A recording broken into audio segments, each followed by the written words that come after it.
Hey everyone, Two Angry Frogs here, and throughout the month of July, the goblins are once again invading Azeroth. Following up from its introduction in Dragonflight, the Greedy Emissary event is back and brings recolored tier sets, the new Inarius Charger mount, transmogs toys, and other rewards. And in this video, we'll show you the most efficient way to farm treasure goblins and the Hellstone Shards you'll need to purchase it all. Inspired by the goblin spawns in Diablo, we'll be chasing these little guys around several locations in Azeroth. So let's go goblin hunting. To grab all these new rewards, we first need to find the goblins. Luckily enough, we know exactly where they are. Every hour at the top of the hour, portals spawn in Stormwind, Orgrimmar, and Dornogal, and if you're in one of these areas, you'll see an icon on the world map showing the location of the portal. In Stormwind, you can find the portal by the Stormwind docks. In Orgrimmar, you can find the portal outside by the entrance gate. And in Dornogal, you can find the portal by the city exit leading out from the target dummy area. In Undermine, things change up a bit. There is no set location for portals to spawn, but rather they spawn during portal storms and can spawn randomly whenever you kill any rare enemy in Undermine. So you should expect a crowd of players rare farming to get the portals to pop. Normally the challenge would be getting to the rares before they are killed, but in the case of Greedy Emissary, you do not have to kill the rare to get to the treasure goblins. When a rare is killed and a portal pops, you'll have a couple of minutes to reach the portal, which is a really good way to handle this as compared to prior events. As a side effect of all the rare farming, this is also a great time to grab market research for the Dark Fuse Solutions Cartel. If you're planning to farm rares, using a rare tracking add-on such as Rare Scanner or Silver Dragon can be a big help. We've also included the map of Undermine rares that you can reference to determine where they are when you see a message pop up in chat. Check out our video linked above for info on accessing the Dark Fuse Solutions Cartel and the different rewards you can purchase with them.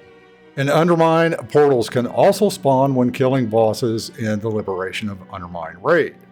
This can happen at any level from LFR to Mythic, and if you need to catch up on puzzling cartel chips, you can repeatedly grab the Turbo Boost Powerhouse Challenges quest just outside the bank in Dornogal and kill raid bosses to complete that as well.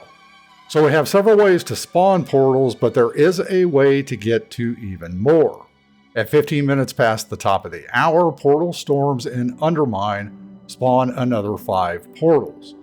There is some time in between each portal spawn, so you can get to all of them and you'll know where each is by looking for the portal icon on the Undermine world map. Want even more treasure goblins to loot? Well, all portals can be affected by elixirs, which can be looted when opening Hellcaller chests.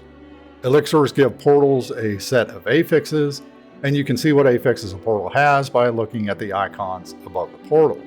To use an elixir, you throw it into the portal, and both the portal and the treasure goblins on the other side take on the associated affix.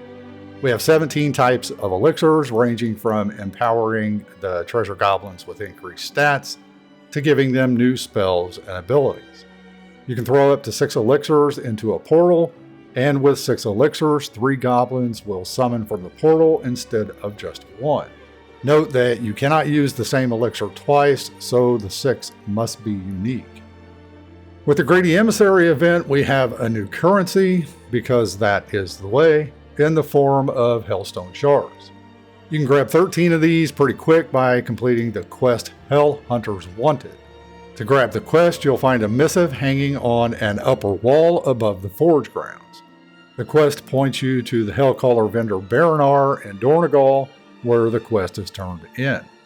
Outside of the one-time quest, you'll get all of your Hellstone Shards from Hellcaller chests dropped by treasure goblins. Each Hellcaller chest contains 6 shards, and although you're not necessarily time-gated in collecting Hellstone Shards, there is a limit to the number of guaranteed shards each week. The first 10 Hellcaller chests across your account per week are guaranteed to contain shards, and chests after that have a low chance to contain shards. So you are guaranteed 60 Hellstone Shards per week. Hellstone Shards are used to purchase the new Diablo-themed recolored Season 2 tier sets. We'll talk to Baranar again in Dornegal to purchase these. Each tier set costs 40 Hellstone Shards, and given 13 classes, you're looking at a total of 520 shards. And if you're a Death Knight, wow, is that transmog awesome.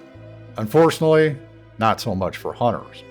You can see how many Hellstone Shards you currently have in the Character Currency tab.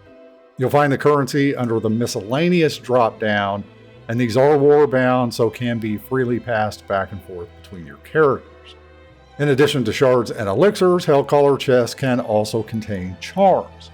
Charms are items that give you temporary buffs during the event. Each buff lasts 2 hours and includes the typical things we find, such as increases to primary and secondary stats, buffs to movement speed, increased mana, and so on. There are 13 different charms that can be looted, and as long as the charm is in your inventory, you receive the buff, so you can stack multiple buffs simultaneously.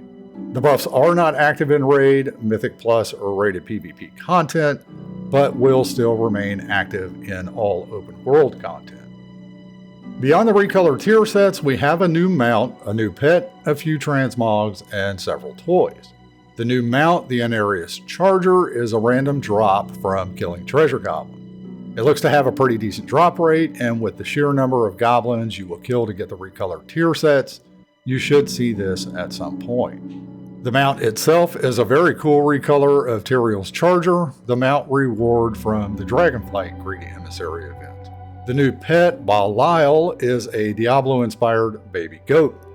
Has a really nice jumping and playful animation, and is a great addition for all the pet collectors out there. Our first toy, the 12-string guitar, is a really neat toy that plays Diablo-inspired music when you use it. Although I would have liked to seen an actual guitar in our hands, it is a nice toy nonetheless. The second toy, Tome of Town Portal, is a new Hearthstone effect inspired by the Diablo Town Portal spell. Myself personally, I love Hearthstone toys, so this is one of them top on my list. Finally, for transmogs, we have a new cloak transmog, the Blood-Wrapped Treasure Bag, and a new main hand weapon transmog that goes by several different names: Wirt's Haunted Leg, Wirt's Last Leg, and Wirt's Fighting Leg. So what is the best way to farm this event? At the top of the hour, head to your capital city of choice for the portal. Dornegal can be crowded, but it also enables you to get to Undermine quicker. At 15 minutes after the hour, head to Undermine for the portal storm for another 5 portals. Then you can kill rares and Undermine for a chance for additional portals to open. There are enough players running Greedy Emissary right now that most, if not all, portals have 6 affixes, so you will get 3 goblins per portal. So each hour you can expect 18 or more Hellcaller chests. For the first 10 chests each week, you get the 60 Hellstone Shards. Each chest after that has a chance to award 5 Hellstone Shards. So is it worth running the route more than once a week and farming Hellcaller chests? The tooltip states a low chance for shards, but I found it to be a little over 30% when I opened 50 chests, so at least for now, it's definitely worth farming. I was able to collect almost 180 shards in the first 4 hours of the event, so this one can be farmed pretty quickly. There is no daily cap on Hellstone Shards, so you can farm to your heart's content. The Greedy Emissary event is one of those that's very straightforward to farm and has a lot of really great rewards. The recolored Tier 2 sets have some incredible looks depending on your class and are definitely worth grabbing and displaying to the world. Along with the new pet and some really neat toys, there's a lot to be had for a relatively low time investment. So happy goblin hunting to everyone. As always, let us know your thoughts and any questions you have down below in the comments, and make sure to hit the like button and subscribe to the channel so you always know what's coming up next. And a special shout out to our members for your continued support. We thank you very much. And everyone, have a great day.